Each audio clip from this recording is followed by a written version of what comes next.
They didn't just dismiss me that night, they erased me. Richard didn't look at me when he said it. He reached across the Thanksgiving table for the wine like I wasn't even human. Women don't belong in business discussions, especially unemployed ones like you. The room didn't gasp. No one disagreed. No one defended.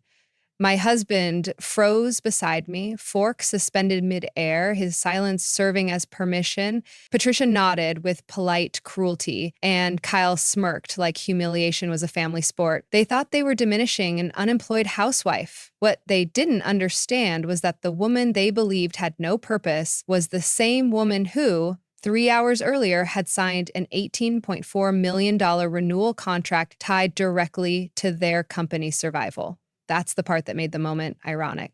They didn't know they were insulting the one person who had been holding their business above water for more than a year. They thought I didn't belong at that table. The truth was, that entire table belonged to me without any of them knowing it. The Parker dining room wasn't a dinner setting. It was a battlefield wrapped in holiday decor, candlelight, crystal glasses, diamond-plattered napkins, a roasted turkey Patricia bragged about for 48 hours. 17 people sat around the extended mahogany table, and I was positioned at the far edge. Not next to my husband, not near conversation, but placed like decoration. The outsider seat, the quiet seat, the seat reserved for people expected to contribute nothing. They thought that seating arrangement would silence me. What they didn't realize was that distance makes observation easier. And if you've ever sat at a table where people pretended you didn't matter, subscribe right now, because what happens next is exactly what they never saw coming. Richard cleared his throat and began, Daniel, after dinner, we need to discuss the Henderson account. Just us. We'll go to my study. To them, the study was sacred ground, a room where only men made decisions, a room where voices like mine didn't exist. Daniel whispered, maybe Maya should be included, but Kyle cut him off. Included for what, Pinterest advice? They laughed. The cousins laughed. Even Patricia smiled through a sip of wine, whispering, business stresses women. She'll be happier helping plan the charity gala. They thought they had defined my lane. My phone buzzed against my thigh, quiet enough that no one heard. It was Jennifer. One message that would have ended their entire legacy if I responded differently. Mrs. Parker, their CFO just sent Q4 numbers. It's worse than projected. Should I begin termination documentation? That line alone could have burned their entire empire down. One word from me would have dismantled their contracts, pulled their distribution deals, triggered penalties, canceled credit terms, and pushed their manufacturing division into bankruptcy before the new year. The same family that was telling me I was irrelevant, I didn't answer immediately. I let the moment breathe. I let them believe I was insignificant. That's the most interesting part about being underestimated.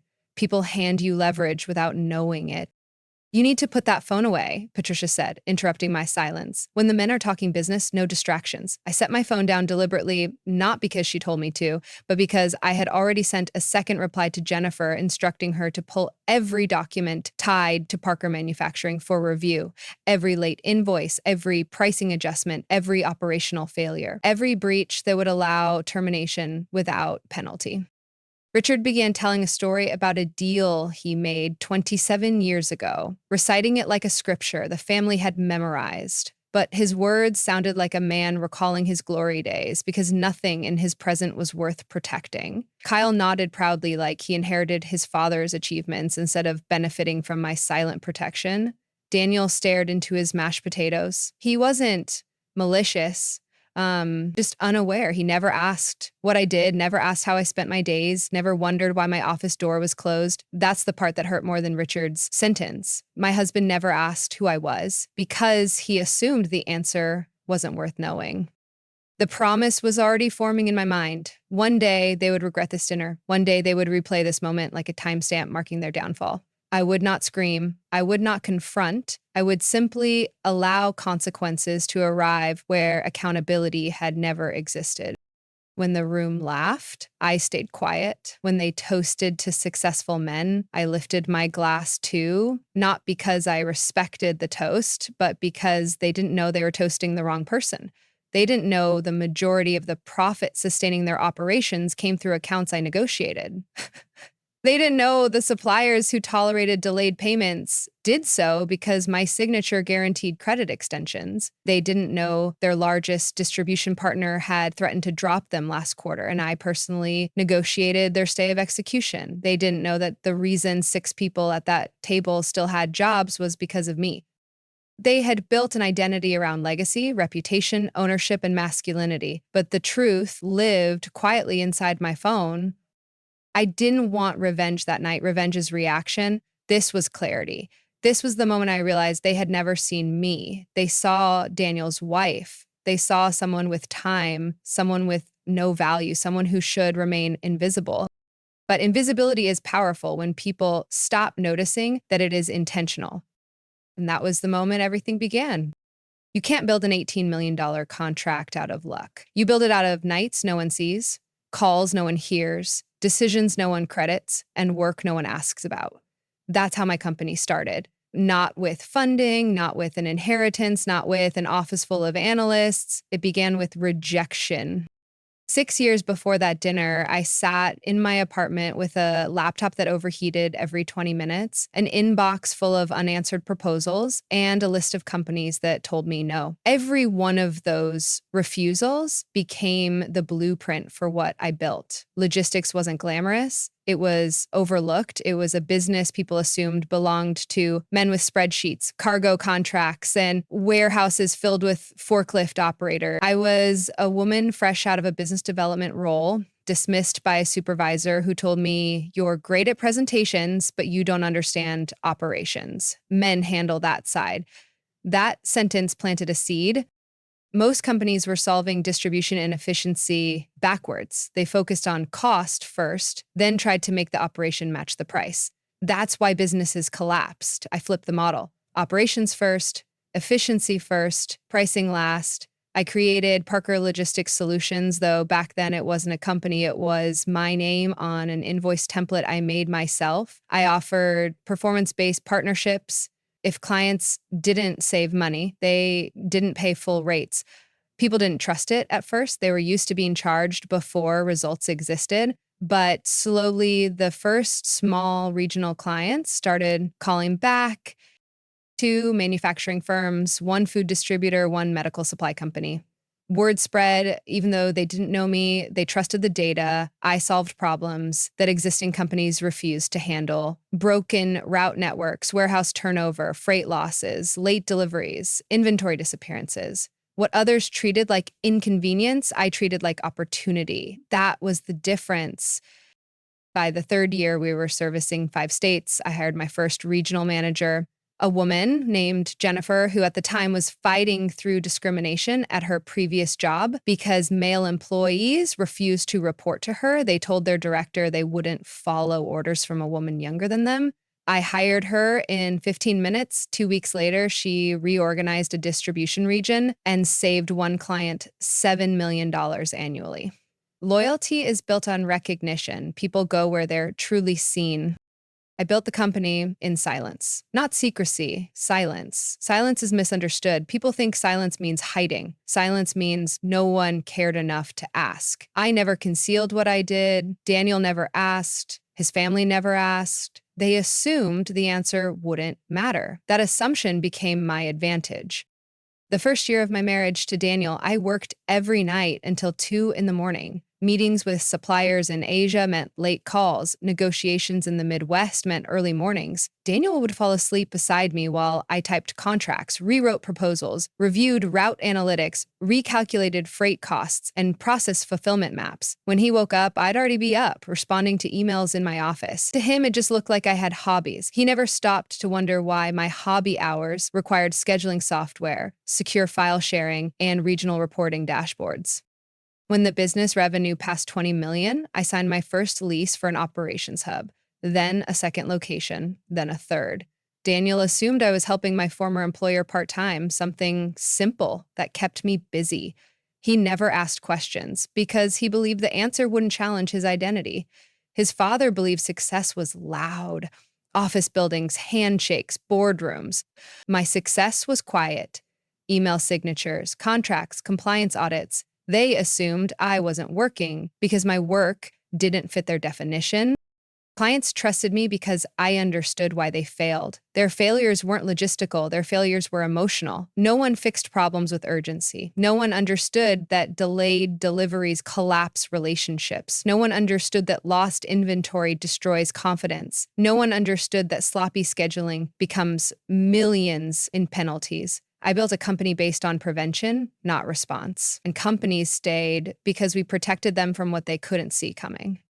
Then Parker Manufacturing collapsed. Quietly, gradually, loss of domestic orders, supplier instability, pricing that couldn't compete offshore. They were weeks from insolvency. The bank refused some financing. Their largest client canceled. They had no leverage.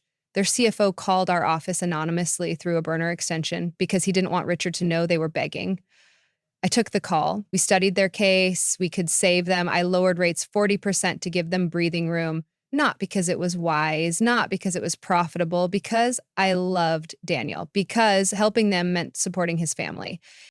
They believed they survived because of their reputation, because Richard had built relationships 40 years ago. They were wrong.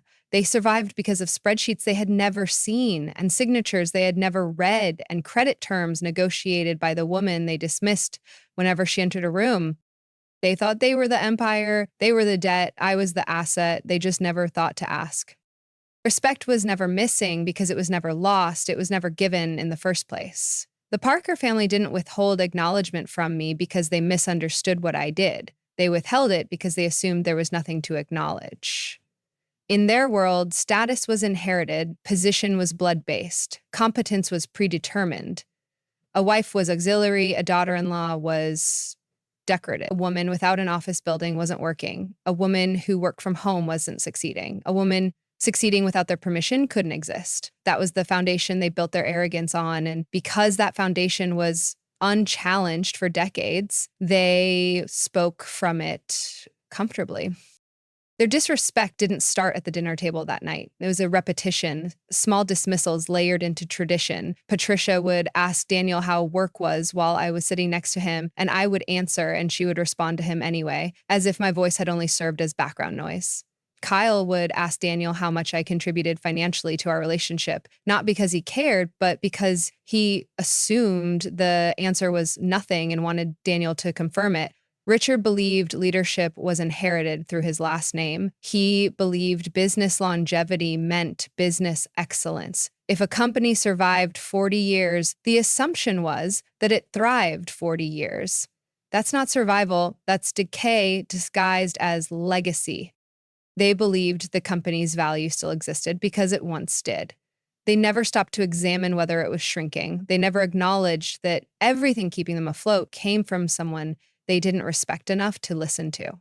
What angered them wasn't my success. It was that my success existed without their validation. A success they couldn't claim, couldn't influence, couldn't rewrite, couldn't own.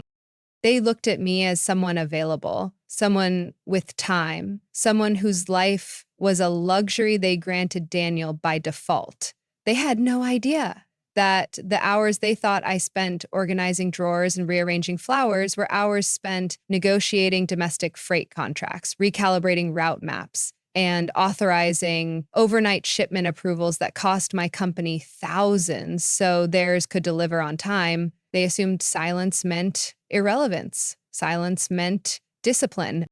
When Parker Manufacturing started collapsing, they never saw it. Patricia blamed inefficient employees. Richard blamed global economy pressure. Kyle blamed low work ethic from younger generations. None of them blamed themselves. They didn't see suppliers pulling credit lines. They didn't see clients reducing order volume. They didn't see warehouses running with insufficient coverage. They didn't see delays creeping into every invoice. They didn't see fines accumulating on contracts that required guaranteed fulfillment terms. But I saw every warning months before it reached crisis level because their CFO sent us every internal discrepancy. I saw the panic months before it reached their dinner table because supply chain systems reveal weakness long before a balance sheet does. Their operations weren't failing, their leadership was. The tragedy wasn't that their business was dying. The tragedy was that they believed they had outgrown the need to learn anything new. Their arrogance was operationally expensive. Every quarter, it cost them more. Every month, it tightened their cash flow. Every delay damaged their reputation. The only reason they weren't exposed publicly was because my company absorbed the consequences privately. And they still dismissed me. They dismissed me without hesitation, without suspicion, without curiosity. It wasn't hostility, it was entitlement. Patricia once told me, "We're so glad Daniel found someone who's content with being at home. Career women are so stressed and masculine." I nodded and said nothing. Kyle once told Daniel, "You got lucky. You don't have to worry about your wife competing with you." Daniel laughed, not maliciously, just comfortably. Richard once said casually at brunch, "We raised our sons to marry stability, not ambition." They believed ambition belonged to men. They believed leadership belonged to men. They believed knowledge belonged to men. They believed resilience belonged to men. And the irony was that every male at that table was financially dependent on me without knowing it. Respect wasn't missing. Respect had never been available. They never examined whether I deserved it because they never assumed I could. That's why the dinner mattered. Not because of what was said, but because of what was revealed. Their identity was built on superiority. Their identity was inherited. Their identity was auto-assigned. But the truth was simple. I was not quiet because I lacked confidence. I was quiet because they lacked awareness. I was silent because their assumptions were loud. I didn't insist they recognize me because if recognition requires begging, it has no value. They thought respect was intellectual currency that only men could exchange. They forgot that respect has consequences when withheld.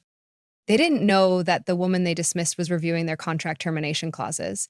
They didn't know that one email from me could shut down their credit lines. They didn't know that one signature from me could pull the infrastructure their entire company was standing on. They didn't know because they never asked.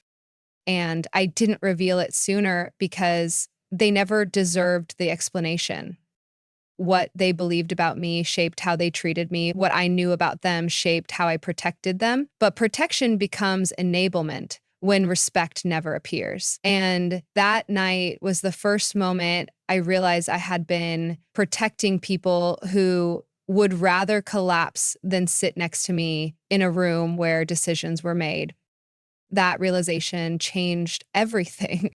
The truth never arrives loudly. It leaks, it drips into silence until everyone realizes the ground has already shifted. That night at the dinner table was the moment the first cracks became visible, not because Richard admitted anything, not because Daniel realized anything, not because the family woke up suddenly. The truth surfaced because reality finally pushed through the identity they had been protecting. After dinner, the men stood and walked toward the oak-paneled study as if entering a private council chamber. It was a ritual. Daniel followed them because he didn't know yet that the entire meeting was pointless. Their strategy wasn't strategy. It was denial disguised as leadership. The Henderson account was collapsing, but they didn't know that. The account had already signed offshore agreements, their pricing was outdated, their delivery consistency was listed as a liability in retention reports. The Henderson team had informed our logistics division weeks earlier that Parker Manufacturing would be replaced within 90 days. That was the real timeline. What they thought was a negotiation was the final countdown. While they discussed growth projections, Jennifer sent me numbers quietly, not estimates, evidence. A 38% drop in fulfillment efficiency in the last 90 days. 4 compliance penalties applied for delivery failures, deferred payments totaling $684,000, and a supplier threat letter dated 8 days earlier demanding cash terms exclusively. None of them knew any of this because they never listened to anyone who wasn't wearing their last name. Daniel returned to the dining room later, shoulders heavy. "Dad wants the contract renegotiated," he said. "He thinks your company can give them more flexibility." I didn't respond. Flexibility was not what they needed. Survival was. He continued. He said they want to restructure terms so payments can be spread over 2 quarters and delivery fees can be reduced by 20% temporarily. Temporarily always means permanently when someone's collapsing publicly. Daniel didn't say it maliciously, he said it innocently, a man repeating requests that never considered whether the woman standing in front of him was already carrying their lifeline. Maybe your company could do that, he whispered, as though asking for a small favor. He didn't realize the favor had already been given for 18 months. What happens if we don't? I asked. Daniel looked confused, not offended, just unprepared for that question. They'll figure something out, he answered. Figure something out. That was the heart of their problem. They believed solutions appeared simply because they were needed. They believed survival was a right. They believed effort was optional. Negotiation was comfortable when consequences were invisible.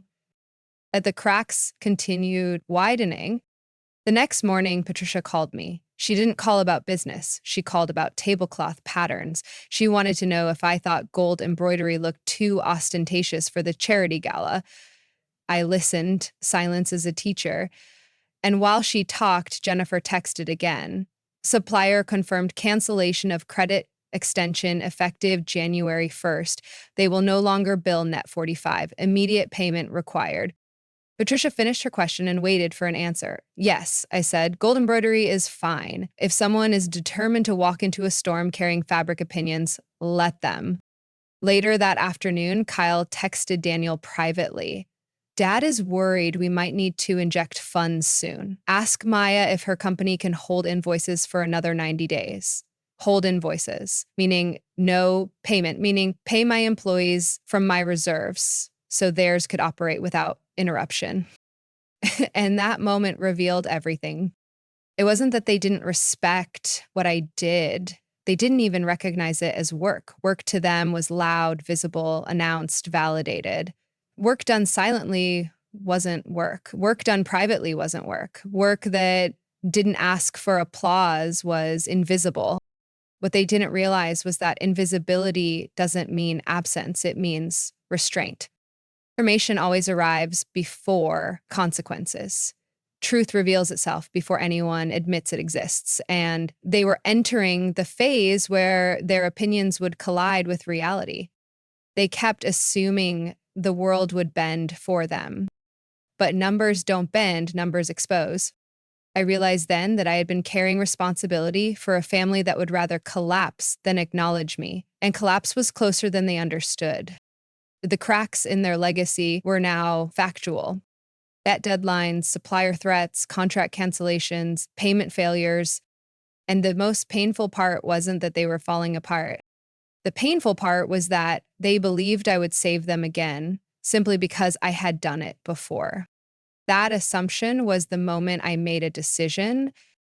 You cannot rescue people who treat oxygen like a privilege. Only they deserve. That night, while Daniel slept beside me, unaware of the storm approaching his family, I sat in my office reading termination clauses carefully. I read penalty structures, I read breach allowances, I read compensation protections, I read liquidation language, and I closed the file knowing something undeniable. Protection without acknowledgement becomes exploitation. They weren't asking for help anymore, they were assuming it. And that is when the cracks stop being cracks and start becoming collapse. Their downfall didn't begin when the contract expired. Their downfall began the moment they decided I wasn't worth asking about. Truth always arrives late for those who have lived insulated by pride. It was late for them too. The moment they realized everything they assumed was theirs never belonged to them, was not dramatic or loud. It was quiet. It was administrative. It came through an email. Jennifer forwarded me the quarterly compliance summary early Monday morning, a document that, by protocol, also copied Parker Manufacturing's executive inbox. The numbers were undeniable. Shipment delays, supplier cancellations, penalty fees applied, contract breach probability flagged. The email didn't accuse them. It simply documented reality.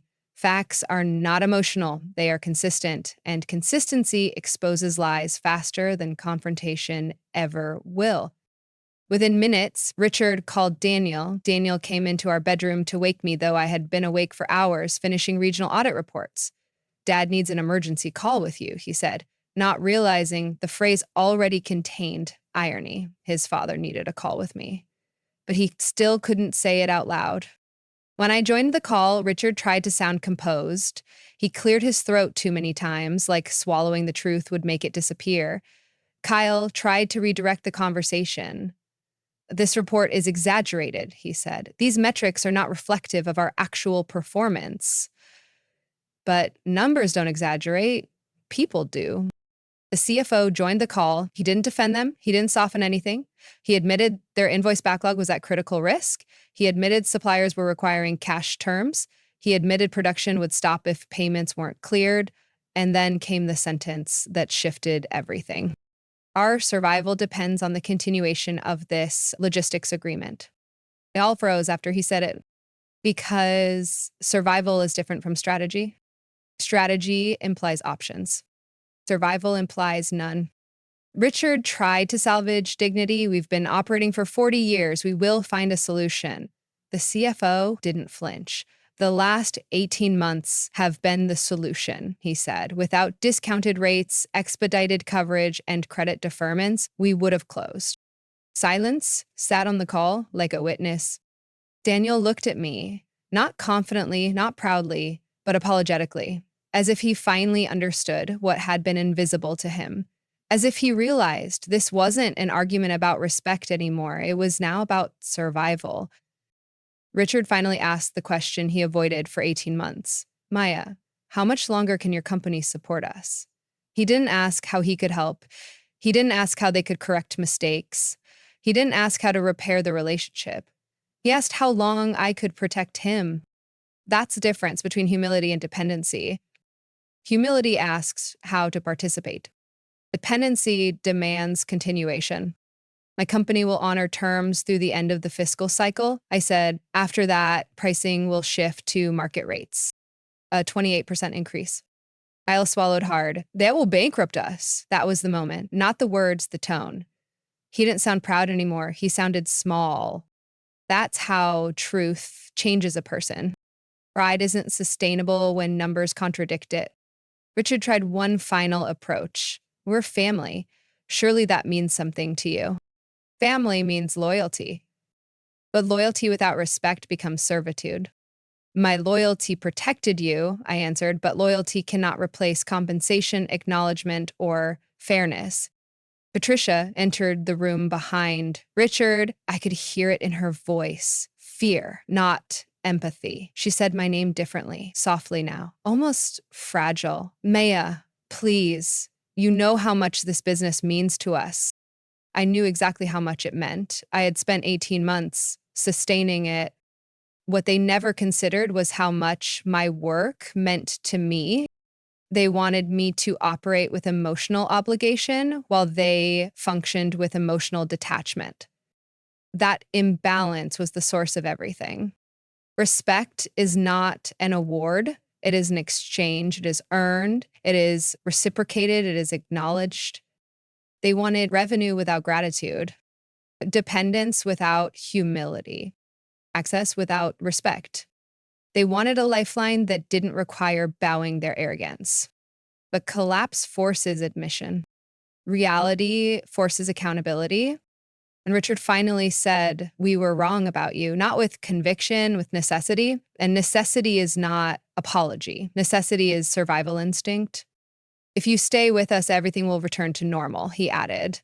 I didn't answer immediately. Normal meant invisibility. Normal meant silence. Normal meant enabling. I won't continue under those terms, I said. If this partnership continues, it will be handled professionally, directly, transparently, and with acknowledgement of what is being provided. They didn't respond because acknowledgement requires humility. And humility is painful when pride is inherited. Before the call ended, their CFO privately messaged me asking for clearer terms. His tone was different, respectful, fearful. He understood that contracts are not emotional, that deadlines don't bend, that businesses collapse quietly before they collapse publicly. That day was the first day the Parker family realized their survival was never theirs, it was borrowed, and the lender was sitting across the call without raising her voice. Power doesn't require announcement. Power reveals itself when silence ends That morning, I didn't choose revenge. I chose boundaries. Boundaries change everything.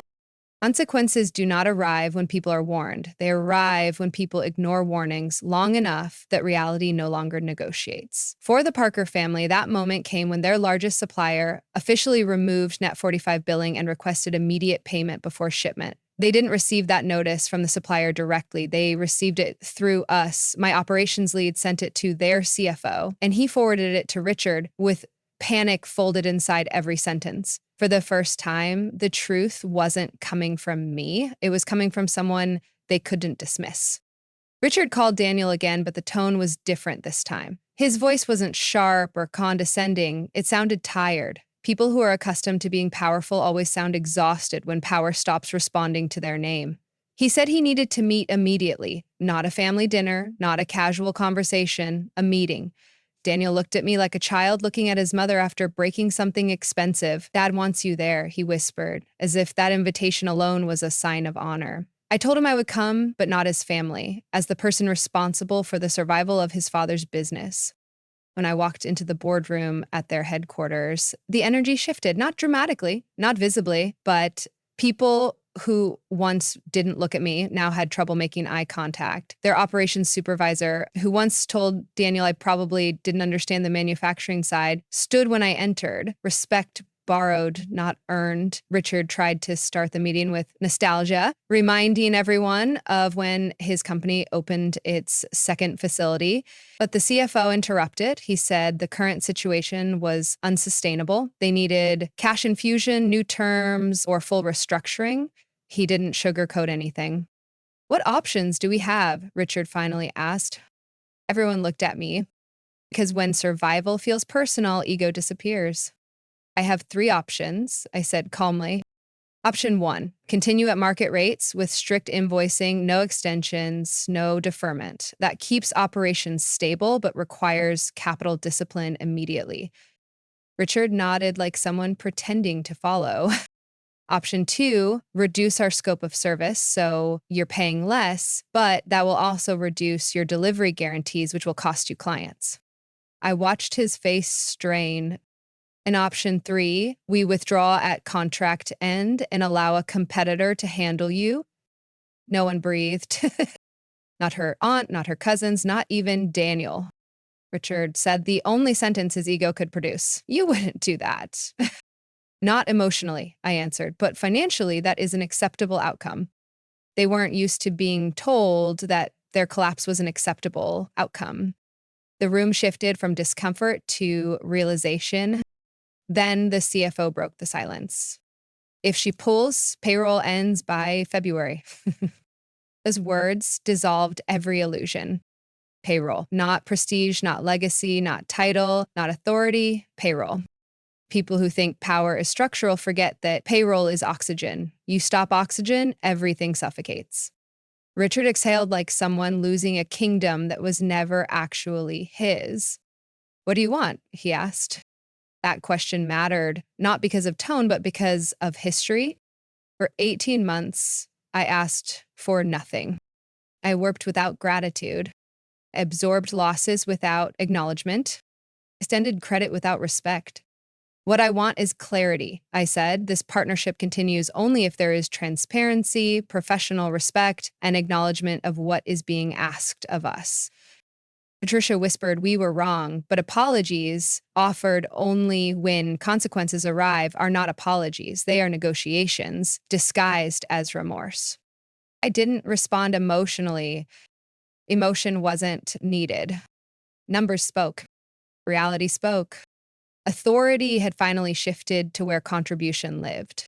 Daniel reached for my hand beneath the table, but I didn't take it. Not angrily, just honestly. I need you to know something, I said quietly. Supporting your family was supposed to be partnership. It became obligation. I will not continue under obligation. I think he didn't argue. He couldn't. He had spent 3 years assuming my silence meant absence, but silence was endurance. The CFO passed the updated financial breakdown. Their profit margin without my discounting became negative. Their production rate without expedited approvals became unstable. Their retention without guaranteed shipments became non-existent. They weren't facing consequences. They were facing exposure. Exposure is different from crisis. Crisis asks for solutions. Exposure reveals the truth that caused crisis. I stood, gathered my documents, and said, my legal team will send updated terms by Friday. You will have 72 hours to accept. After that, termination begins. No one objected. Not because they respected me yet, but because denial finally ran out of room. Consequences arrive when reality stops making accommodations. And loyalty is not enough to prevent collapse when truth has finally entered the room. Turning points rarely arrive when people expect them. They arrive when someone opens a file no one ever imagined would be reviewed.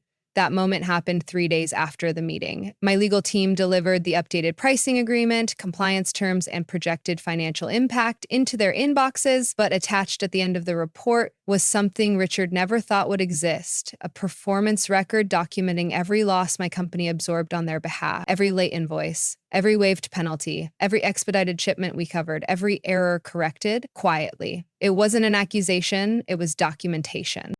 The CFO called me first, not Richard. His voice sounded different, stripped of the confidence he usually used to mask fear. He said, there are line items here showing discounted freight adjustments totaling $2.3 million. I confirmed it. He said, there are 7 separate penalty fees you absorbed that were tied to delivery failures on our side. I confirmed it. He paused and asked something he should have asked a year earlier. Why did you do that? I didn't tell him because I love Daniel. I told him the truth because I expected respect in return. I expected awareness, but that didn't arrive. He didn't defend them. He just said quietly, they didn't know. That was the problem. They didn't know because they didn't care enough to ask. That afternoon, Richard requested an in-person meeting, not with his sons, not with his brother-in-law, not with his advisory circle, with me alone. For the first time in 3 years, he wanted to speak directly to the person whose decisions determined whether his company survived. I met him at the corporate office, no family present, no audience, just reality. He had the file printed, pages marked with highlighter and sticky notes like someone studying for an exam they were never prepared for. He sat across from me and asked, when did this start? I told him the truth. The month after I married Daniel. He stared like he was recalculating years. Then he said, why didn't you tell me? The simplicity of that question carried more blindness than arrogance. I replied, respect isn't requested, it is given when earned. You didn't give me a position to speak from. But that landed because he knew it was true. So he had never given space, never given room, never given consideration. And then he asked the question people only ask at the edge of consequence. How much have we actually cost you? That's when I put the folder in front of him, not to shame him, to show him his own reality. The total was highlighted, $5,762,000 absorbed on their behalf through discounting, expedited coverage, and loss absorption. His hand shook, not dramatically, just enough that paper movement revealed the internal collapse happening behind his expression. This could have ruined you, he whispered. It didn't ruin me, I replied, because I know how to rebuild what I spend. But loyalty shouldn't cost more than gratitude provides. He didn't argue, because nothing he could say would rewrite the numbers. The turning point wasn't that he realized the truth. The turning point was that he realized the truth existed before he ever cared to ask. And then came the moment I didn't expect. He admitted something not about money, about history. When Daniel married you, I assumed you were sheltered. I assumed you needed stability. I assumed my son was marrying someone who wanted to be taken care of. I told him to keep business separate. I told him not to bring you into work discussions because we didn't want responsibility on you. Responsibility. Not opportunity, not partnership. Responsibility. A responsibility they benefited from while believing they were protecting me. That confession was painful, not because it hurt, but because it confirmed everything that had always been true. I didn't need protection. I needed acknowledgement. He tried again. We were not raised to see women as equals in leadership. I didn't soften. You weren't raised to consider that women might be leaders at all. He didn't look offended. He looked educated. Turning points aren't emotional. They are informational. They change direction when information becomes undeniable. He asked what the new contract would require for continuation. I told him the truth. Full transparency in invoicing, immediate payment schedule, public acknowledgement of partnership, and a written revision of service terms reflecting actual value. He nodded, not proudly, not respectfully, but surrendered. Then he said the sentence that marks every turning point in a family dynamic. You deserve credit for what you built. That sentence meant nothing emotionally, but it meant everything. Structurally, because acknowledgement always arrives one moment before dependency turns into collapse. I didn't forgive him. Forgiveness was not requested. Recalibration was. When I left that office, I knew something permanent had shifted. They didn't respect me because they suddenly valued me. They respected me because silence was no longer available. Evidence had spoken louder than identity, and consequence had spoken louder than lineage. That was the day they finally understood. Power never belonged to them. They had temporarily borrowed stability from someone they refused to see. And the truth was now written in documents they couldn't destroy. Revenge is loud when it comes from anger, but when it comes from clarity, it becomes quiet, measured, surgical. After the meeting where Richard asked what it would take to keep the contract, the decision was no longer emotional. It was arithmetic. Loyalty had already been spent. Respect had finally been admitted. Now, all that remained was evaluation. My legal team finalized the revised agreement. No discounts, no deferred payments, no silent coverage, no loss absorption. If Parker Manufacturing wanted survival, they would have to pay market rate like every other client. When the documents were delivered, the CFO accepted within 90 minutes. Not because they had options, because their options had expired months ago. The moment acceptance was signed, control shifted permanently. Not verbally, not emotionally, but contractually. A document has no bias. It doesn't favor legacy. It doesn't protect ego. It simply records truth. And truth is more binding than apology. Within 48 hours, restructuring began. Supplier accounts reopened only after our guarantees were formalized. Freight schedules rebalanced with updated pricing. Delivery routes condensed into fewer regions to reduce inefficiency. We removed the cushioning that had previously protected them from consequence. And for the first time in their company's history, operations reflected actual performance rather than inherited privilege. It was revenge, not punishment, but accurate billing. Daniel didn't understand at first. He asked, "Isn't this too strict? They're family." Strictness isn't cruelty. Strictness is fairness when fairness has been ignored. I explained the logic. If they collapse, it will be because they never learned to carry their own responsibility. Protecting someone who has already consumed your sacrifice is not loyalty, it is enabling. He didn't respond immediately. People don't respond quickly when truth dismantles a belief they have lived inside comfortably. Soon after, an email arrived, not from Richard, but from Kyle. He asked whether my team could continue to handle freight emergencies at no charge, just until their numbers stabilize again. What he didn't understand was that emergency coverage was the reason they never stabilized. The safety net prevented growth, the discounted service prevented accountability, the bailout destroyed discipline. Emergencies will be billed at priority rates, I replied. He didn't answer. The next week, payroll was posted on time without panic. Inventory forecast corrected, client retention stabilized. Henderson still left, but instead of collapsing, Parker Manufacturing downsized intelligently. They reduced output capacity to match actual demand. They eliminated unnecessary labor costs. And for the first time, they operated like a business with limitations instead of a dynasty immune to consequence. But that wasn't revenge. That was exposure. But exposure often feels like punishment to people who have never faced it. Patricia called me one evening, not asking for favors, not gossiping, not minimizing. She spoke like someone who finally understood the depth of what had been happening around her. She said, "Thank you for not letting everything collapse." I answered with honesty instead of softness. It never had to collapse. It only needed to be acknowledged. That acknowledgement was the real execution. Financial boundaries were consequences. Acknowledgement was justice. In silence, injustices thrive. When truth becomes spoken, shame surfaces. The Parker family wasn't humiliated publicly, they were corrected privately. And private correction is far more painful because it removes the audience they relied on to validate their superiority. Revenge isn't destruction, it is the removal of protection. When they lost protection, they grew. When they grew, they understood. When they understood, they apologized, not because they needed forgiveness, but because they needed function.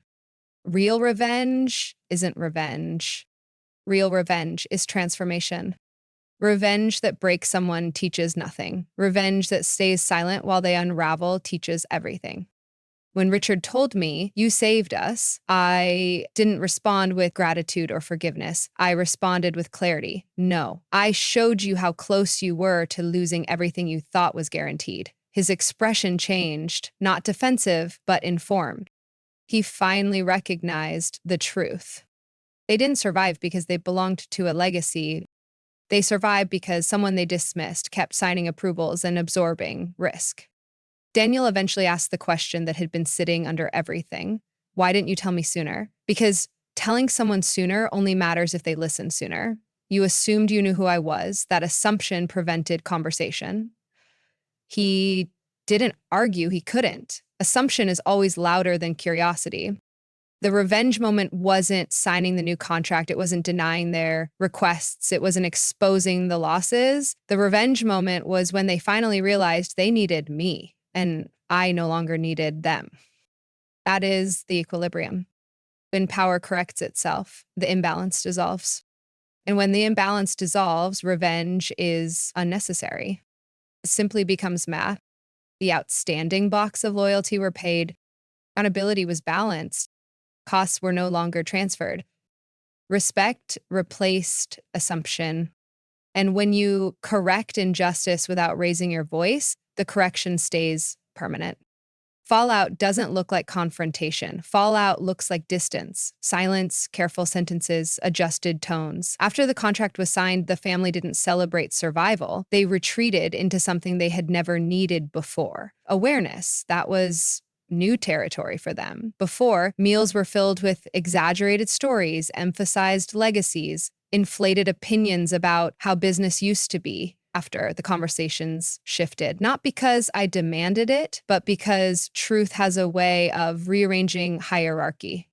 Daniel changed first, not dramatically, not in speeches, but in subtleties. Only people who pay attention notice. He started asking questions he had never asked. How was your day? Carried new intention, not polite interest, genuine curiosity. He walked into my office without assuming it was empty. He looked at the whiteboard where region audits were outlined and realized every line represented millions in performance movement. He didn't say I had no idea. He said something heavier. I should have asked years ago. Accountability is uncomfortable, especially when silence was easier than awareness. The rest of the family responded in their own ways, not all graceful. Patricia attempted repair through gestures. She sent handwritten notes to my office, thanking me not for saving the company, but for your wisdom shaped by experiences I never cared to understand. She was still learning how to apologize without diminishing her own identity. She invited me to dinners, again, except the seating changed. I wasn't placed at the end anymore. I wasn't positioned in silence. She placed me beside her, even though conversation now required effort. Pride had softened, and the space it once occupied was filled with uncertainty. Kyle took longer. People who build identity on ego never surrender gracefully. He wasn't hostile, just unsettled. He spoke less, listened more, and avoided conversations that exposed what he didn't know. His silence wasn't respect, it was recalibration. He was learning how to coexist without control. He sent Daniel a message once saying, "I don't know how to look her in the eye. Tell her I'm trying." Trying was his starting point. Richard was different. Pride collapsed inside him first, not because of humiliation, because he finally realized how many opportunities had been wasted simply because he couldn't imagine value existing outside himself. He began calling my office directly for updates. Not Daniel, not intermediaries. He asked about delivery timelines, invoicing status, compliance risk. He wasn't requesting favors anymore. He was learning the language of accountability. Rebuilding relationships doesn't come from apology, it comes from the absence of entitlement. One afternoon, he asked me something without pretense. What does respect look like to you? That question alone mattered, not because of the answer, but because of the perspective required to form it. I told him the truth. Respect looks like awareness. It looks like consideration before assumption. It looks like listening before opinion. He nodded slowly, not defeated, but humbled. Sometimes humility arrives so late, it cannot repair what was damaged, but it can prevent further harm. Daniel and I had our hardest conversation the night everything stabilized. He sat on the edge of the bed and said, "The way they treated you was wrong." But I stayed silent. That's the part I can't defend. He wasn't wrong. Silence is endorsement. Silence is participation. Silence is comfort paid for by someone else's discomfort. He didn't ask for forgiveness. He didn't justify. He said, "I need to rebuild what I didn't protect." Repair in relationships is not apology, it is consistency. Fallout is not destruction. Fallout is clarification.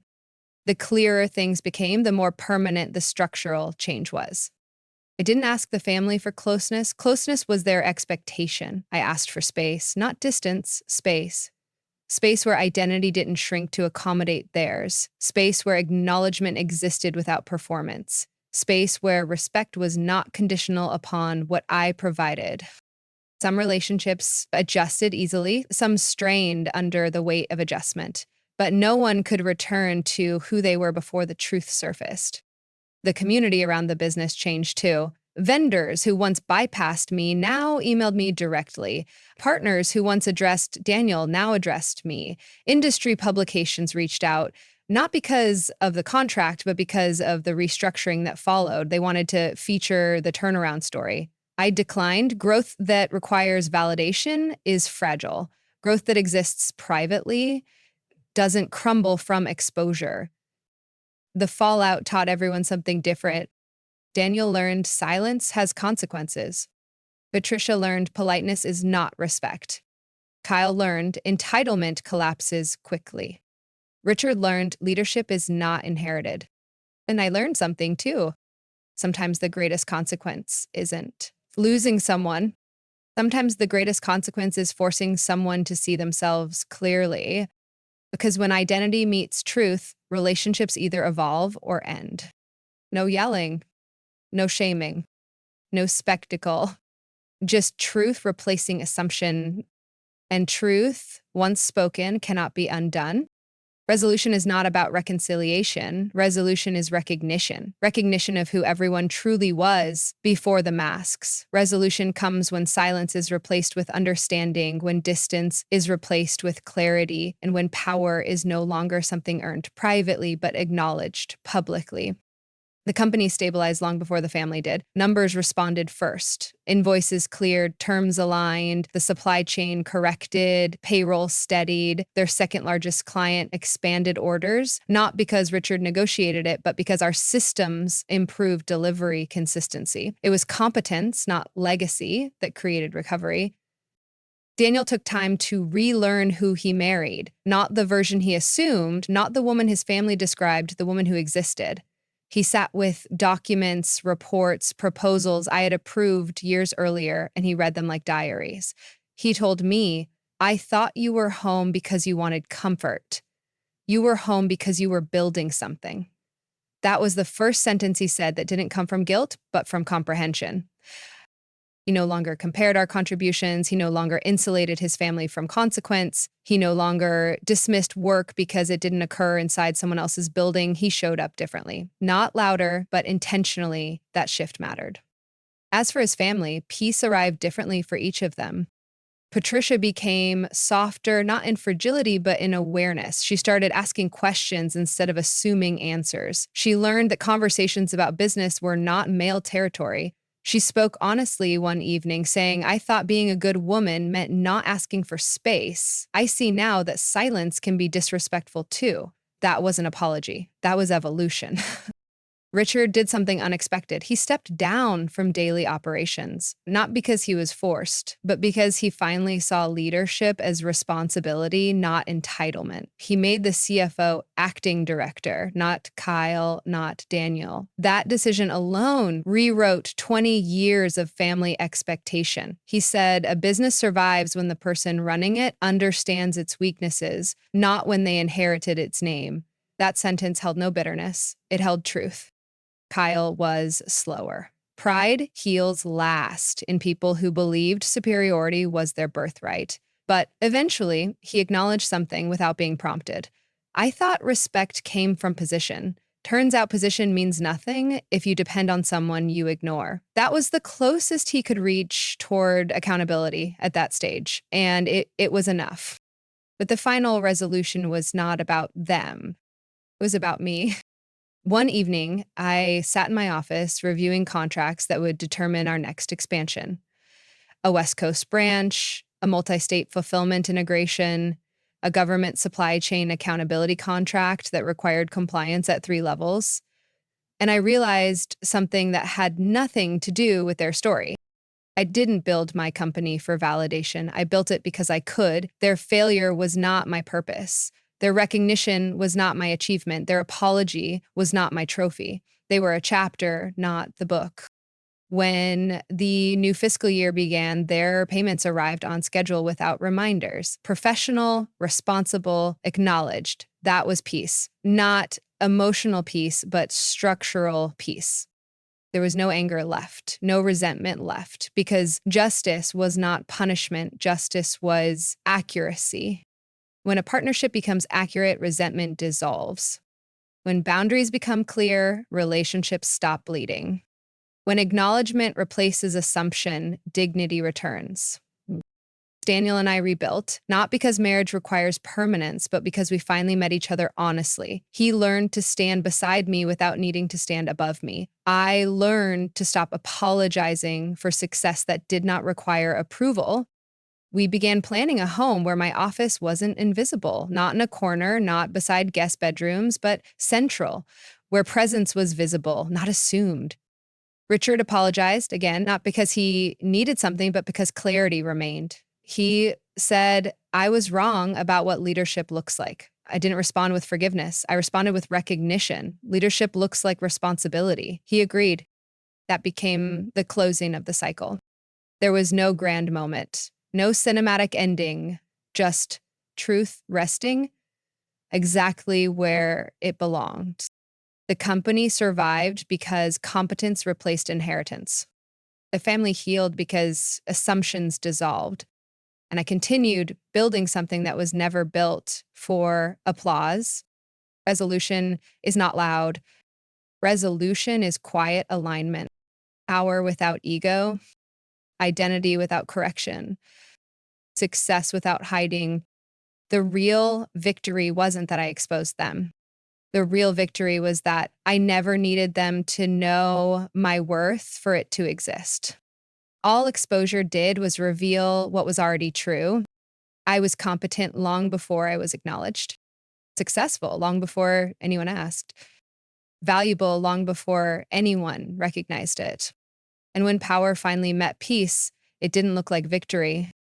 It looked like work continuing uninterrupted, with fairness where loyalty used to compensate, with acknowledgement where silence once lived, with partnership where obligation once stood. That is how a story ends, when justice is earned, not through destruction, not through identity collapse, but through clarity finally sitting where denial used to speak. And when clarity arrives, peace follows naturally.